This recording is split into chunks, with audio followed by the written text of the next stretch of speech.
भाऊ, शेवटच्या ट्रस्टीचा राजीनामा माझ्या समोर माहुलीकर दादांनी शंकरराव काळेंकडे दिला. नाही तर ही रयत शिक्षण संस्था ही माहुलीकर दादांची झाली असती. ती 18,000 झाडं 3 वर्षापूर्वी कापली, विकली, संस्थेकडे तक्रार केली, कुणी काही दखल सुद्धा घेतली नाही. इथल्या रयत शिक्षण संस्थेच्या एका शिक्षकानं उठून सांगावं की तुमचा स्टाफ पूर्ण आहे का. मी रयतवर होतो हे कुणाला सांगत नाही, कारण ह्या विद्यार्थ्यांना कुठलीही पावती दिली जात नाही. पण आज रयत शिक्षण संस्थेच्या बाबतीमध्ये समाजामध्ये इतकी वाईट अवस्था झालेली आहे, रयत शिक्षण संस्थेचं नाव इतकं खराब झालंय की तिथं कुणाचं काहीच चालत नाही. माझ्या ज्ञानानुसार गेल्या वर्षी दक्षिण विभागातल्या 3 शाळा बंद पडल्या, यावर्षी 10 शाळा बंद पडतील. 3 वर्षात भाऊ बिल्डिंग सुपरवायझर ह्या इमारतीकडे बघायला सुद्धा आला नाही. मला तर असं वाटतंय की रयत शिक्षण संस्थेच्या शाखा बंद करून खाजगी शाळांना मदत करायची सुपारी तर रयत शिक्षण संस्थेच्या पदाधिकाऱ्यांनी घेतली नाही का काय, असा एक माझ्या मनापुढे प्रश्न होता. बरं, तक्रार कोण करतोय हे जर कुणाला समजत नसेल तर त्याच्यासारखी दुर्दैवाची बाब नाही. काकांच्या आदेशाप्रमाणे व्यासपीठावरचं कुणाचंच नाव घेत नाही. व्यासपीठावरील सर्व आदरणीय धर्मराज विद्यालयाचा इतिहास सांगत असताना भगवानराव पाटील यदगावचे माहुलीला यायचे आणि मग माहुलीकर दादांनी 67 साली इथला हायस्कूल काढला. सगळ्यात महत्वाची गोष्ट आपल्याला सांगतो, रयत शिक्षण संस्थेचे ट्रस्टी माहुलीकर दादा होते. जे सुरुवातीचे 11 ट्रस्टी होते त्यातले खानापूर तालुक्यातले 2 ट्रस्टी होते, भिंगारदेवी वकील आणि माहुलीकर दादा. त्याची पुढे गंमत अशी झाली, शंकरराव काळे चेअरमन असताना SD पाटील आणि RD गायकवाडांची भांडणं लागली. त्या भांडणात मी चहा द्यायला घरात वाड्याला. माहुलीकर दादांच्या लक्षात आलं नाही किंवा स्वार्थ नव्हता. भाऊ, शेवटच्या ट्रस्टीचा राजीनामा माझ्या समोर माहुलीकर दादांनी शंकरराव काळेंकडे दिला. नाही तर ही रयत शिक्षण संस्था ही माहुलीकर दादांची झाली असती. हे सांगत असताना खानापूर 16 जिल्ह्यामध्ये रयत शिक्षण संस्थेचा विकास आहे. 16 जिल्ह्यातल्या प्रत्येक तालुक्याचा जर तुम्ही अभ्यास केला तर खानापूर तालुक्यात सगळ्यात जास्त शाखा आहे आणि या सर्व शाखा माहुलीकर दादांनी काढल्यात. इथली भगवान पाटलांनी काढली, यदगावची हरिश्चंद्र दादा, ही सगळी मंडळी माहुलीला यायची. कडेगावची देशमुख गुरूंची, ती कडेगावची शिवनीची देवाप्पा दादा, विष्णू साहेब, खानापूरची माधवराव यादव. फक्त माहुलीकर दादांच्या नंतर जर खानापूर तालुक्यात शाखांचा विकास झाला असेल तर तो स्वर्गीय अनिल भाऊंच्या माध्यमातून झाला. देवी शिंदेची एक, वासुंबेची एक आणि डवळेश्वरची. अन्यथा जे आता रयत शिक्षण संस्थेवर कार्यरत आहेत त्या कोणत्याही सभासदानं रयत शिक्षण संस्थेच्या स्वतःच्या काढल्या, पण रयत शिक्षण संस्थेच्या शाखा काढण्यामध्ये कुठलाही भाग घेतला नाही. ही सर्व गोष्ट सांगत असताना एक महाविद्यालय पण माहुलीकर दादांनी काढलं. त्यावेळी मुख्यमंत्री कन्नमवार होते, हनुमंतराव साहेब, संपतराव माने, शहाजी बापू. या तिघांनी मिळून पहिले प्राचार्य मुळे. कॉलेजला नाव कुणाचं द्यायचं तर यशवंतराव चव्हाणांच्या वडिलांचं नाव द्यायचं म्हणून तिथं बळवंत कॉलेज नाव दिलं. हे नाव देत असताना त्यावेळी महाराष्ट्राचे पहिले मुख्यमंत्री कन्नमवारांच्या हस्ते काका त्या कॉलेजचं उद्घाटन झालं आणि हे उद्घाटन झाल्यानंतर कन्नमवार साहेब मुंबईला पोहोचले आणि दुसऱ्या दिवशी सकाळी वारले.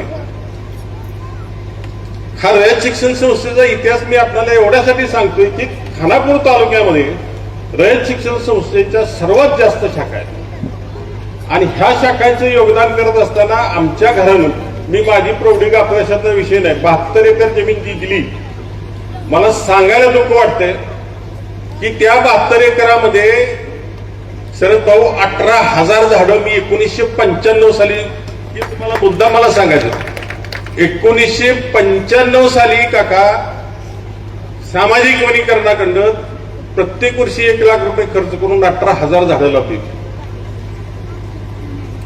ती 18,000 झाडं 3 वर्षापूर्वी कापली विकली संस्थेकडे तक्रार केली कुणी काही दखल सुद्धा घेतली नाही पण मी जितेंद्र मोहितेला 7 वर्षापूर्वी रयत शिक्षण संस्थेचा ठराव केलाय दिला की नाही तुम्ही सांगितलं नाही भाषणात बाबासाहेब देशमुखाची अलर्जी आहे सगळ्या महाराष्ट्राला देशमुखाची अलर्जी आहे तुम्हाला केव्हापासून अलर्जी झाली ठराव दिलाय आणि मगाशी राजाभाऊ आमचे मित्र म्हटले की आम्ही सगळ्यांच्याकडे गेलो उद्घाटनासाठी या पण राजाभाऊ उद्घाटन करण्यासाठी चांगले निस्वार्थ हात लागतात त्या हातापाठीमुळे कुठलाही स्वार्थ नसलेले माणसं लागतात हे कैलासवासी करमरांना वर समजलं त्यामुळे त्यांना ती बुद्धी दिली की तुम्ही त्या उद्घाटनाला जाऊ नका राजकारण करत असताना मी 30 वर्ष मॅनेजिंग काउन्सिलवर काम केलं आता सगळ्यांच्या तोंडात आमच्या ह्यांच्या सूत्रसंचालकाच्या तोंडात सुद्धा मी मॅनेजिंग काउन्सिल सदस्य म्हणूनच येतो पण हा ज्येष्ठ पाटील सर म्हणले आत्ता म्हणला मी आता कंटाळलो म्हणजे ह्या सगळ्या हे मी ह्या दोघांना म्हणत होतो मला आधी बोलू द्या काकांना सुहास भैयांना भैया तुम्ही मगाशी तुलना केली इथं शिक्षक बसले माझे मुख्याध्यापक आहेत रयत सेवक आहेत आमच्या विद्यार्थ्यांच्याकडून काका भैया ऐकून घ्या संग्राम भाऊंना मी काय याविषयी कधी बोललो नाही पण आता ते हाईट म्हणून बोलतो अंदाजे 3200 ते 3500 रुपयाची वार्षिक फी घेतली जाते स्मार्ट इंग्लिश गुरुकुल अशा 4 पण तुम्ही आता प्रत्येक हायस्कूलवर गेला तर इथल्या रयत शिक्षण संस्थेच्या एका शिक्षकानं उठून सांगावं की तुमचा स्टाफ पूर्ण आहे का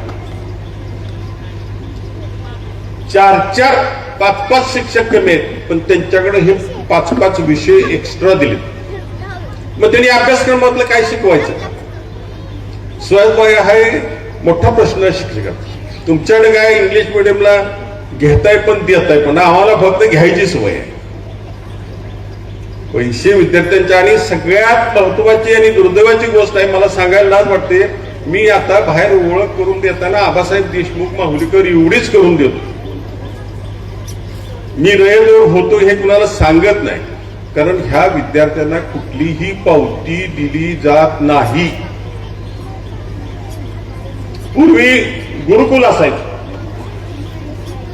गुरुकुलामध्ये आई वडिलांनी पोरं नेऊन टाकायची गुरुदक्षिणा त्यांनी मनाने येईल तेवढी द्यायची गुरुनीती घ्यायची पण आज रयत शिक्षण संस्थेच्या बाबतीमध्ये समाजामध्ये इतकी वाईट अवस्था झालेली आहे रयत शिक्षण संस्थेचं नाव इतकं खराब झालंय की तिथं कुणाचं काहीच चालत नाही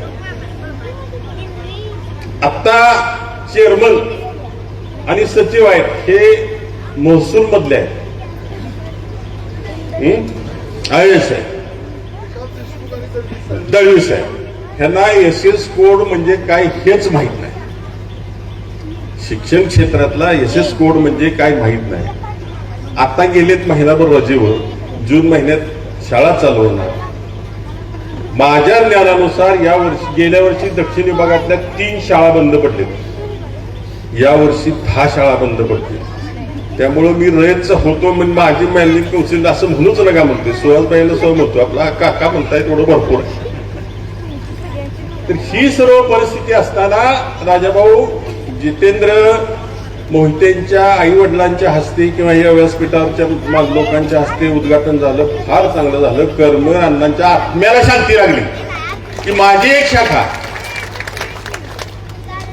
चांगल्या माणसांच्या हातातनं उद्घाटन झालं.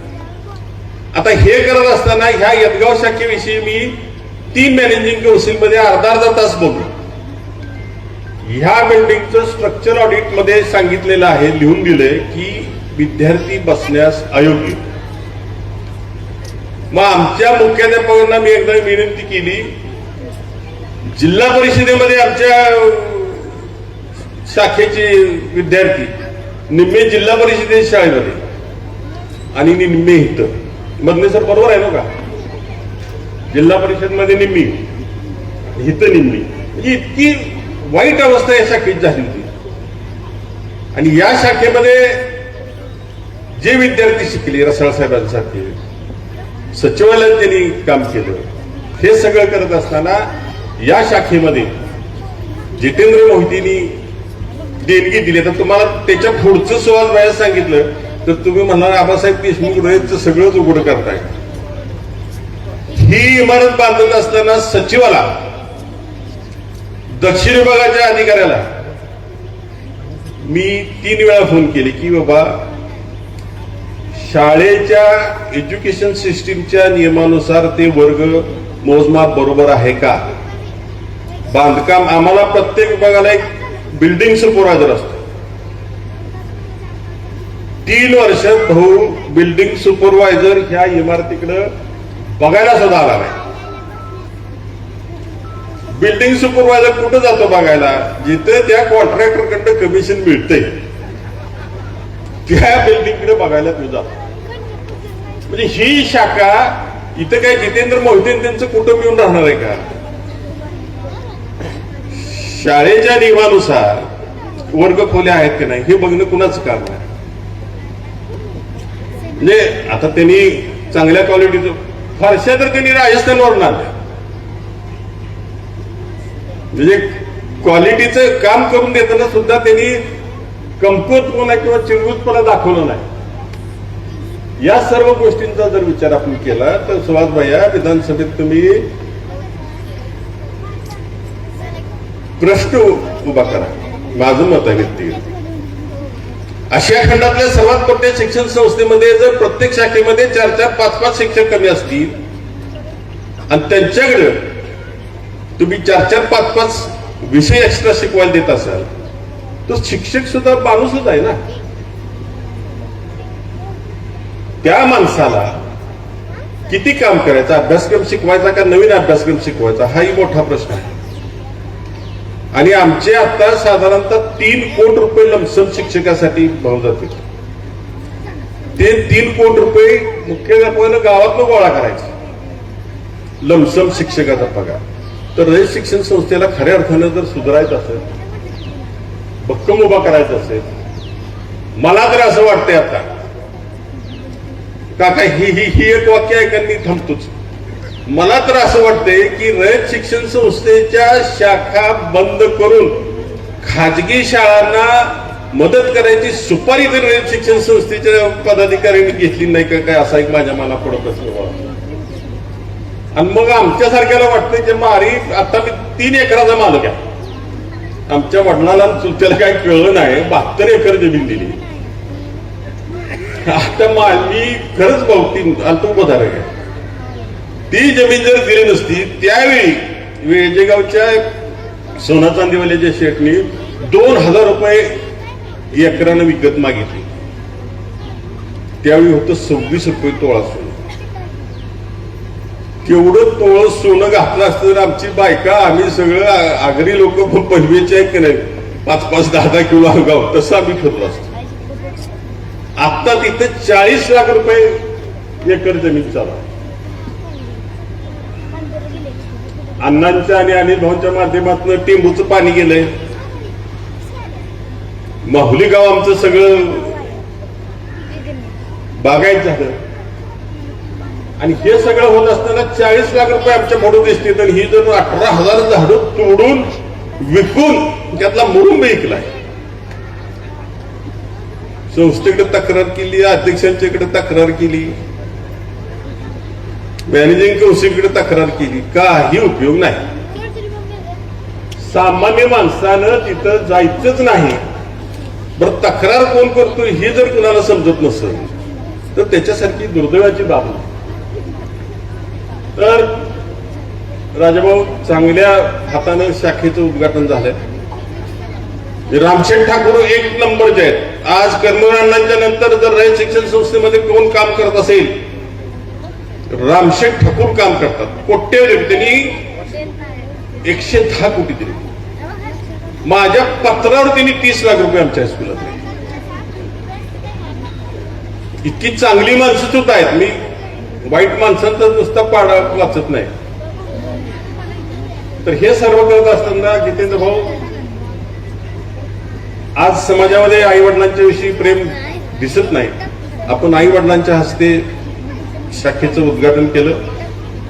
आपणाला मी धन्यवाद देतो. आणि एक फक्त ग्रामस्थांच्यासाठी पाटील सर भाऊ हे एक माझं ऐका थोडं भाऊ. ही जागा आहे ती ट्रस्टची आहे. वासुंब्याला सुद्धा ट्रस्टची जागा आहे. वासुंब्यामध्ये भरत यादव वगैरे तिथली जी मंडळी आहे त्या मंडळीने आम्हाला एक 2 एकर जागा तळ्या शेजारी दिली. त्यावेळी आमच्या रयतच्या शिक्षकाची मुलगी तहसीलदार म्हणून विद्यालय होती. ती वर्ग 2ची होती. मग त्यांच्याकडे रिग्रँड वगैरे सगळं करून घेतलं. रिग्रँड करून घेतल्यानंतर 50,000 रुपये रिग्रँडची फी भरायची. गावकरी काय म्हणे आम्ही एवढं सगळं तुम्हाला दिलंय 15 लाख रुपये तुम्हाला दिले 50,000 रुपये संस्थेनं भरावे. सचिवांना घेऊन गेलो. 50,000 रुपये न भरल्यामुळे त्यावेळी ती 60,000 रुपये गुंठा जमीन होती. अनायसे आम्ही रिग्रँड केल्यामुळे त्या मालकाला आम्हाला सांगितलं तुम्ही काय घेत नाही मी भरतो 50,000. तशीच इथली अवस्था आहे. इथलं सुद्धा सगळ्या ट्रस्टीनी सगळं केलंय. आमच्या संस्थेचा एक क्लार्क द्या आणि ही संस्थेच्या नावावर करून घ्या इतकं सगळं सांगितलंय. पण संस्थेला सगळं ऐकतच पाहिजे. ह्या सर्व गोष्टींचा विचार करून नाव द्यायचा मॅनेजिंग काउन्सिलमध्ये ठराव असताना सुद्धा ही सगळी अडवणूक चालली. ती जागा पण द्या. या सर्व गोष्टींचा विचार करून जितेंद्र सारखा इतका त्यागी चांगला माणूस माझ्या आयुष्यात मी पहिलाच पाहिला. कारण नावाचा अजून काही नाही. पैसे खर्च केले आणि आता माझ्या पुढे त्यांनी फाईल आणून ठेवले की त्या ट्रस्टला इमारत देऊन टाकायची. म्हणजे ज्याच्यासाठी केलं होतं ते होत नसलं तरी सुद्धा 1.5-2 कोटी रुपयाची इमारत बांधून त्यांनी दिली. मी एक खानापूर तालुक्यातला छोटासा मनानं मोठा असणारा कार्यकर्ता मी त्यांना धन्यवाद देतो. पुढील आयुष्यात त्यांना भरभराटीची जवळशी परमेश्वरचरणी प्रार्थना करतो. थांबतो. जय हिंद जय कर. काका एकच मिनिट. मंचावरील मान्यवर आपण ही इमारत सुपूर्द केलेली आहे. त्याची एक फाईल आहे. या ठिकाणी आपण ग्रामविकास मंडळ येतगाव ह्या मंडळाचे शिवाजी भगवान पाटील यांच्याकडे आपण त्या ठिकाणी फाईल सुपूर्द करतोय. इमारत सुपूर्द केली पण डॉक्युमेंट कागदोपत्री ती इमारत त्या मंडळाकडे सुपूर्द करण्याचा सोहळा पार पडतोय. याही क्षणासाठी एक जोरदार टाळी